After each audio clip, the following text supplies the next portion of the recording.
In this video, I'm going to teach you how to add channels to favorites and TiviMate. So if you want, you first need to make sure to install TiviMate directly onto your device in order to utilize it right here.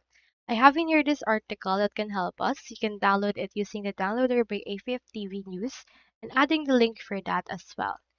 Just download it and then allow the installation right there in order to install it directly. Now to add or remove channels to or from favorites, what we can do is we can head over first, and while a channel is being played in full screen, you can find the add to favorites option.